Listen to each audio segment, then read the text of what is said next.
사람이 죽으면 끝이다 라고 사람들은 생각합니다. 그래서 사람들은 이 죽음을 두려워하는지 모르겠습니다. 그런데 실존주의적 차원에서 보면 사람이 죽으면 어떻게 되는지를 알지 못하기 때문에 두려운 것입니다. 그런데 성경은 분명히 한 번 죽는 것은 사람에게 정하신 것이요, 또 그 이후에는 심판이 있다라고 말씀합니다. 모든 사람은 죽습니다. 그리고 무덤에 들어갑니다. 그러나 예수님께서는 선한 일을 행한 자는 생명의 부활로, 악한 일을 행한 자는 심판의 부활로 나오리라 말씀합니다. 죽음 후에 부활이 있는데 어떤 사람들은 생명의 부활로, 어떤 사람들은 심판의 부활로 나누어지게 된다라고 하는 사실입니다. 우리가 전도를 하다 보면 가끔 그런 어른들을 만날 수가 있습니다. 천국과 지옥에 대해서 말씀을 드리고 또 생명의 부활과 심판의 부활에 대해서 말하면 당장 뭐라고 대답하냐면, 에이, 죽어봐야 알지, 자네가 죽어봤어? 이렇게 말을 하는 분들이 있어요. 그런데 죽어봐야 안다고 하는 것은 어리석은 대답이죠. 그때는 이미 늦습니다. 후회해도 돌이킬 방법이 없는 것입니다. 오늘 본문에도 죽으면 끝이다 라고 생각하는 사람들, 그래서 부활이 없다고 주장하는 사람들이 나오고, 이에 대해서 사도 바울은 예수 그리스도의 부활의 확실성을 증명하면서 우리 모두가 죽은 후에 부활이 있다라는 사실을 역설하고 있는 그러한 본문입니다. 여러분, 우리가 다 알다시피 이 세상의 수많은 종교들 가운데 유일하게 우리 기독교만이 부활의 종교입니다. 종교를 창시한 모든 창시자들이 다 죽었고 그들의 무덤이 있습니다. 그러나 우리 기독교의 창시자이신 예수 그리스도만은 무덤이 없습니다. 빈 무덤만 남아 있습니다. 부활하셨기 때문입니다. 이처럼 우리는 부활의 주님을 믿고 또한 믿음으로 말미암아 우리 또한 부활할 것을 믿습니다. 우리 모두가 부활에 대해서 믿는 사람들이지만, 오늘 짧은 말씀이지만 이 말씀을 통해서 예수 그리스도의 부활에 대한 확신과 또한 예수님의 부활이 우리에게 주신 놀라운 축복이 무엇인가를 우리 마음에 새기고 부활 소망, 부활의 능력, 부활의 사명으로 살아가는 우리 모두가 될 수 있기를 주님의 이름으로 축복합니다. 먼저 오늘 본문 14절 15절 말씀을 함께 읽겠습니다. 그리스도께서 만일 다시 살아나지 못하셨으면 우리가 전파하는 것도 헛것이요 또 너희 믿음도 헛것이며 또 우리가 하나님의 거짓 증인으로 발견되리니 우리가 하나님이 그리스도를 다시 살리셨다고 증언하였음이라. 만일 죽은 자가 다시 살아나는 일이 없으면 하나님이 그리스도를 다시 살리지 아니하셨으리라.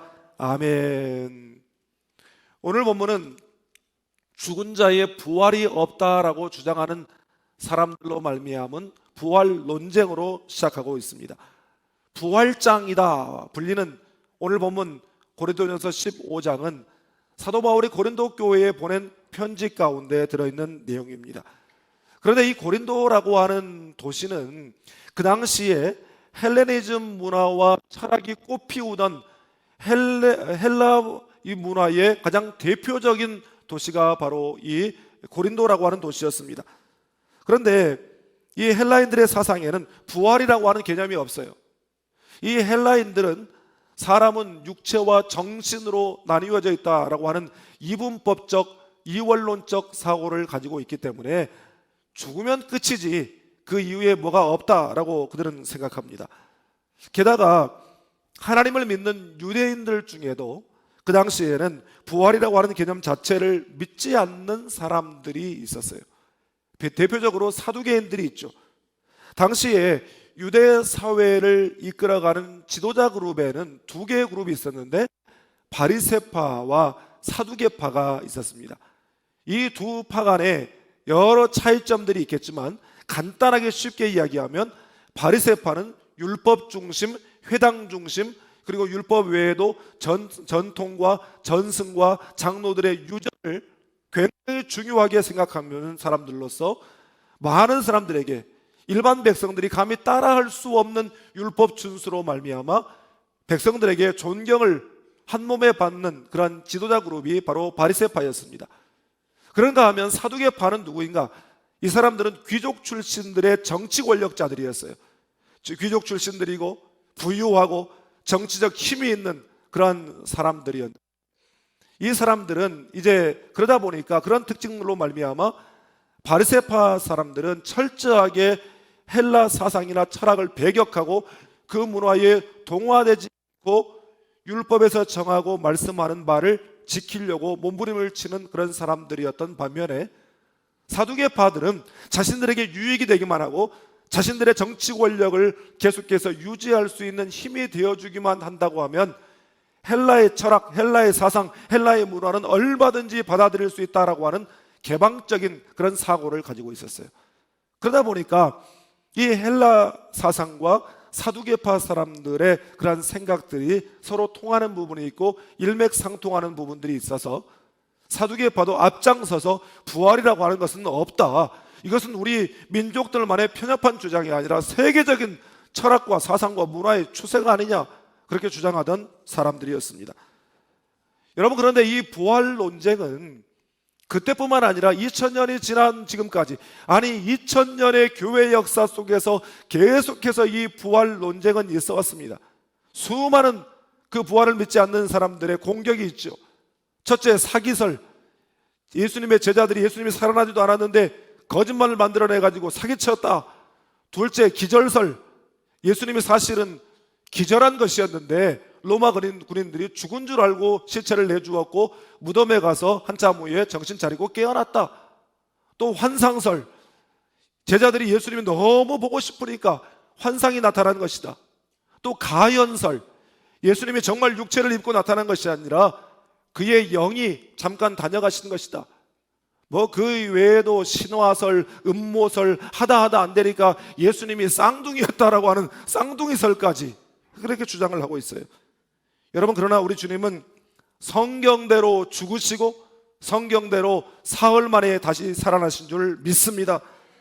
또한 예수님 스스로도 인자가 많은 고난을 받고 장로들과 대제사장들과 서기관들에게 버림받아 죽임을 당하고 사흘 만에 살아나야 할 것을 비로소 그들에게 가르치시되, 이렇게 말씀하셨고, 또한 나는 부활이요 생명이니 나를 믿는 자는 죽어도 살겠고, 주님 말씀하셨습니다.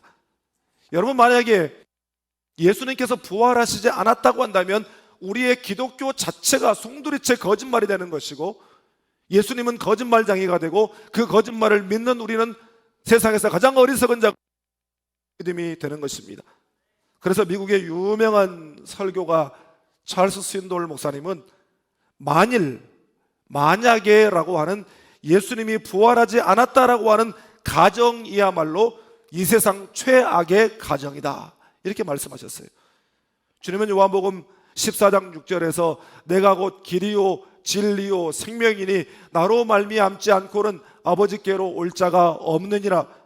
여러분, 우리는 이 말씀이 하나님의 은혜로 이 말씀이 믿어진 사람들이에요. 그러면 어떻게 여러분 믿음이 생겨납니까?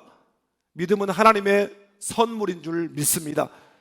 하나님의 선물이라고 하니까 그냥 우두커니 집에 그냥 멍 때리고 가만히 앉아있는데 띵동 하고 믿음이 택배로 배달돼 가지고 우리가 믿음을 갖게 된 것은 아니죠.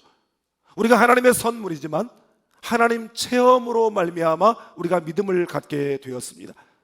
우리가 어떤 사건이나 어떤 상황을 통해서 하나님 체험을 하게 됩니다. 뿐만 아니라 전도자가 전하는 그 복음을 들을 때에 성령께서 우리의 마음 가운데 역사하셔서 그것이 이성적이고 적으로 그런 계산하는 것이 아니라 그 복음이 믿어졌어요. 우리가 믿으려고 의지를 가진 것이 아니라 우리 가운데 그 복음이 믿어지게 된 줄 믿습니다. 여러분, 이것이 하나님의 뜻인데, 하나님께서 믿음은 하나님 체험으로만 되게 한 것이 아니라 믿음의 확증은 바로 하나님의 말씀으로 말미암은 것인 줄 믿습니다. 그래서 사도 바울은 고린도후서 13장 5절에서 이렇게 말씀합니다. 너희는 믿음 안에 있는가? 너희 자신을 시험하고 너희 자신을 확증하라. 여기서 이 확증하다라고 하는 말에 헬라어는 도키마조라고 하는 단어인데, 이 단어의 뜻은 정밀히 조사하다, 자세히 검사한 후 그것을 진짜라고 인정하다, 이런 뜻이에요. 그러니까 하늘에서 그냥 뚝 떨어져서 계시를 받아서 우리가 알게 되고 믿게 되는 것이 아니라 말씀을 듣고 말씀을 읽고 그것을 자세히 조사하여 확실하게 증명하여 우리에게 믿음이 생겼다라고 하는 그런 말씀인 것입니다. 여러분은 말씀을 듣고 말씀을 읽고 말씀을 묵상하고 그 말씀 붙들고 기도하고 말씀대로 순종함으로 흔들림 없는 믿음의 확신을 가지고 살아가는 우리 모두가 될 수 있기를 주님의 이름으로 축복합니다. 다음으로 본문 17절 말씀을 함께 읽겠습니다. 그리스도께서 다시 살아나신 일이 없으면 너희의 믿음도 헛되고 너희가 여전히 죄 가운데 있을 것이요. 아멘. 여러분, 우리의 죄사함은 예수 그리스도의 십자가로 말미암은 은혜입니다. 구약의 제사법은요 1년에 한 차례 대제사장이 모든 백성들의 죄를 속하기 위하여 흠없는 어린 양을 잡아 피 흘림을 통해서 속죄의 제사를 드림으로 죄속함을 받았어요. 그런데 그렇게 해서 속죄의 제사를 드렸다고 해서 그 효력이 영원하고 아니면 평생 가느냐? 그렇지 않습니다. 대제사장이 백성들을 위하여 드리는 속죄의 제사는 그 유효기간이 있었어요. 1년이었어요. 그렇기 때문에 매년 정한 날인 속죄일에 대제사장이 들어가서 백성들을 위하여 속죄의 제사를 드려야만 됐는데 우리 주님 예수님께서 친히 속죄의 어린 양이 되셔서 피 흘려주시고 하나님 아버지께 드려지심으로 영원한 속죄를 이루사 단번에 성소에 들어가셨느니라. 당신 자신이 속죄 희생제물이 되시고 단번에 드려주심으로 영원한 속죄를 이루셨다라고 하는 사실입니다. 여러분, 그런데 예수님의 십자가의 죽으심이 하나님의 공의를 만족시키고 우리의 죄사함의 선언이 되었다라고 하는 사실을 우리가 무엇을 통해서 알 수 있고 무엇을 통해서 확신할 수 있습니까? 그것은 바로 예수 그리스도의 부활이에요. 그래서 로마서 4장 25절은 이렇게 말씀합니다. 우리 이 말씀 함께 읽겠습니다. 예수는 우리가 범죄한 것 때문에 내줌이 되고 또한 우리를 의롭다 하시기 위하여 살아나셨느니라. 아멘. 예수님의 십자가가 우리에게 죄사함의 은혜를 가져다 주었다라고 하는 증표가 무엇이냐? 그것은 예수님께서 십자가에 달려 돌아가실 때에, 운명하실 때에 성전에 휘장이 찢어진 사건입니다. 성소의 휘장이 위에서부터 아래로 찢어졌다라고 말씀하고 있어요. 여러분, 구약시대에는요 성전이 지어지기 전에는 성막, 그리고 나중에는 이제 성전 시대가 오는데 성막이나 성전이나 그 내부가 성소와 지성소로 구분이 되어 있었어요. 그래서 이 성소에는 일반 제사장이 들어가서 제사를 돕는 일을 할 수가 있었지만 지성소에는 단 한 사람, 그의 대제사장만 들어가서 그 제사의 일을 볼 수가 있었습니다. 그런데 그 둘 사이를 절대로 들여다보지도 못하고 출입하지도 못하도록 딱 막아놓은 것이 있었는데 그것이 바로 휘장이라고 하는 것이었어요. 그런데 전승에 따르면 이 휘장이라고 하는 것이 얼마나 견고하고 얼마나 질기고 얼마나 그것이 단단한지 황소 6마리가 양쪽에서 잡아당겨도 그것이 찢어지지 않을 만큼 단단한 것이 바로 성소의 휘장이었다라고 말을 합니다. 그런 휘장이 예수님께서 돌아가실 때에 찢어진 것이죠. 성소가 위에서 아래로 찢어졌다. 위로부터 아래로 찢어졌다. 여러분, 위에서 아래로, 여러분 이 말은 즉 위에서, 다시 말해서 위에 계신 분이 찢으셨다, 그런 이야기예요. 여러분, 우리는 죄인들은 감히 그 성소의 휘장을 걷고 하나님의 임재가 있는 거룩한 보좌 앞에 나아갈 수가 없는 그러한 존재들이었습니다. 그러나 대제사장 외에 나아갈 수 없는 그 자리에 죄인이 나아갈 수 없도록 막아놓은 그 휘장을 찢었다라고 하는 것은 이제 예수 그리스도의 그 십자가와 보혈로 말미암아 완전한 속죄의 제사가 이루어졌다라고 하는 그런 의미이고, 또 예수의 피를 힘입어서 하나님의 보좌 앞에 모든 이들이 나아갈 수 있는 길이 열렸다는 의미인 줄 믿습니다. 어떤 사람이 어떤 고행이나 착한 일이나 수행이나 어떤 그런 노력으로 나아간 것이 아니라 하나님께서 우리에게 오셨어요. 그래서 히브리서 10장 19절 20절은 예수의 피로 휘장 가운데로 열어놓으신 새로운 살 길이라고 말씀하고 있습니다. 한없이 두려운 공의의 하나님이 사랑의 하나님 아버지로 만나지게 되어졌고, 자녀가 자기 부모에게 거리낌 없이 나아가는 것처럼 이제 우리가 하나님의 보좌 앞에 두려움 없이 담대하게 나아갈 길이 열리게 된 줄 믿습니다. 스코틀랜드 출신의 산부인과 세계적인 의사인 제임스 심슨이라고 하는 분이 계십니다. 이분은 영국 왕실의 주치의였고 세계 최초로 전신 마취제인 클로로포름을 발견한 분입니다. 이 클로로포름이 발견하기 전에는 이 수술을 할 때마다 환자와 외과 의사가 얼마나 고생을 하고 어려움을 겪었는지 모르는데, 그야말로 이 발견으로 인해서 외과 수술에 혁신적인 그런 발전이 온 것이죠. 그런데 이 제임스 심슨 말년에 그가 참석한 한 학술 대회에서 한 젊은 교수가 그에게 물었습니다. 박사님은 일평생 동안 연구한 것 가운데 생애 최고의 발견이 무엇이라고 생각하십니까? 그랬더니 심슨 박사가 이렇게 대답했습니다. 내 생애 최고의 위대한 발견은 내가 죄인이라는 것과 예수께서 십자가의 죽으심으로 불쌍한 죄인인 나를 구원하셨다라고 하는 것입니다. 사랑하는 여러분, 심슨 박사의 이 고백이 우리의 고백이 될 수 있기를 바랍니다. 하나님이 친히 그 휘장을 찢으시고 죄인된 우리를 향해 손 내미시고 용서해 주신 것처럼 우리도 뜻하지 않게 엉키고 그 사이를 무겁게 내리맡고 있는 휘장들을 다 걷어내고 내가 하나님께로부터 받은 그 용서의 손을 형제를 향해 내밀 수 있게 되기를 주님의 이름으로 축복합니다.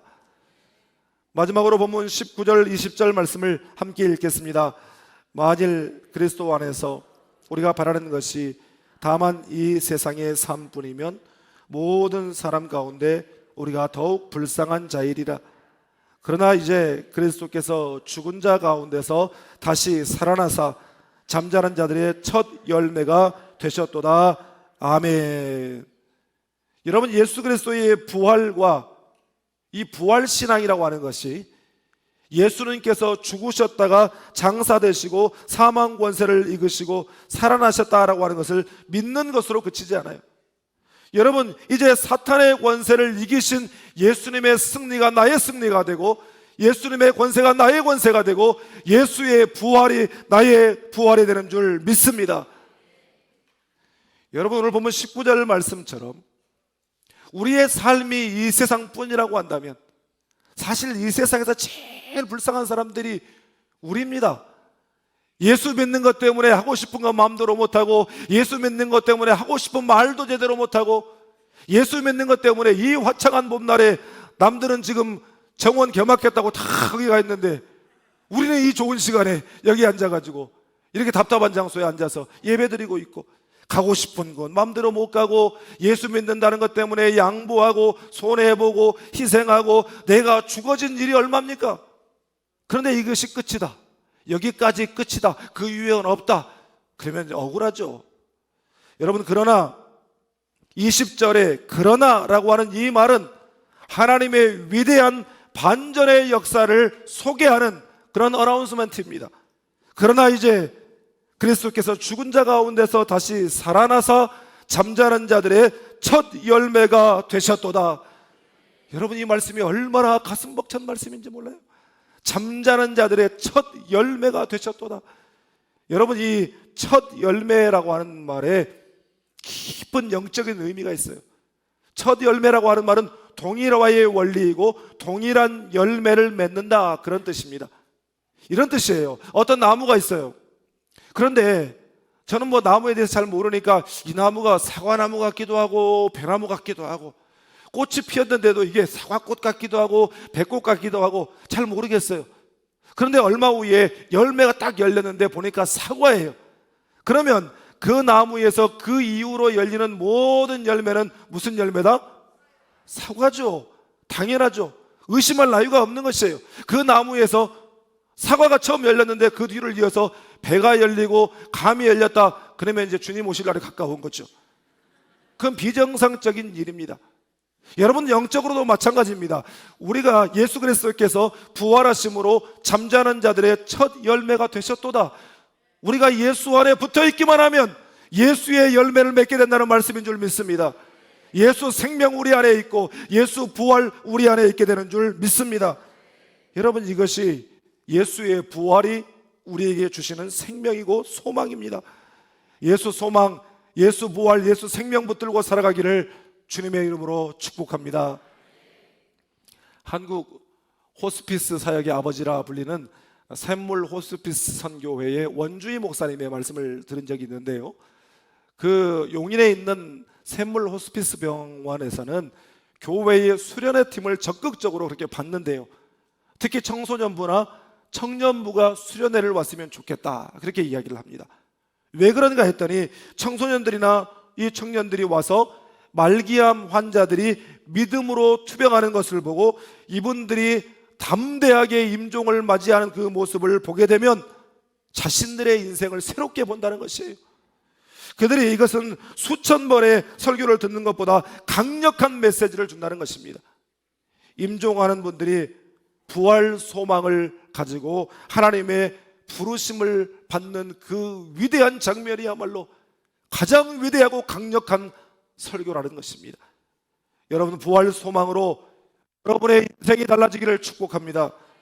세상을 향해, 이웃을 향해, 우리를 위해 십자가에서 죽으신 우리 구주 예수님의 부활의 기쁨, 부활의 감격, 부활의 능력을 선포하는 부활의 증인으로 살아가는 여러분 되시고, 여러분 때문에 여러분의 가정과 이웃들과 직장과 삶의 자리에 부활의 역사가 나타나기를 주님의 이름으로 축복합니다. 기도하겠습니다. 사랑의 하나님 아버지,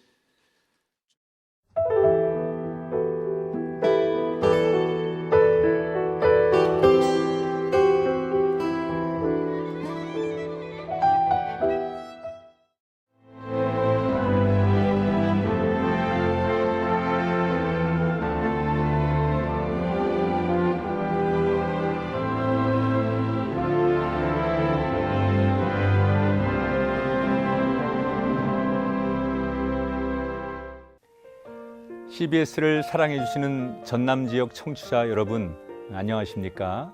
CBS 재단 이사장 꿈의 교회 김학중 목사입니다. 여러분의 사랑과 관심 덕분에 전남 CBS가 순천시 장천동에 새로운 사옥을 마련하게 됐습니다. 이 방송국 사옥이라는 것은 단순히 건물을 짓는 의미에 지나지 않습니다. 전남 지역 복음 전파와 특별히 다음 세대를 위한 미래 비전을 세우는 일입니다.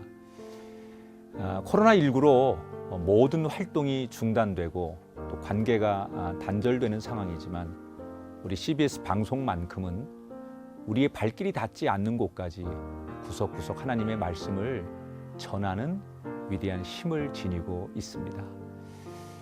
이 방송이 믿음의 반석 위에 굳건히 세워질 수 있도록 여러분들께서 벽돌 한 장 한 장씩 쌓아가는 마음으로 전남 CBS를 위해 후원해 주시고 기도해 주시기를 간곡히 부탁드립니다. 여러분의 이 작은 행함이 CBS를 통해서 교회 공동체를 회복하고 누군가의 믿음을 소생시켜 줄 굳게 믿습니다. 여러분 한 분 한 분을 축복합니다.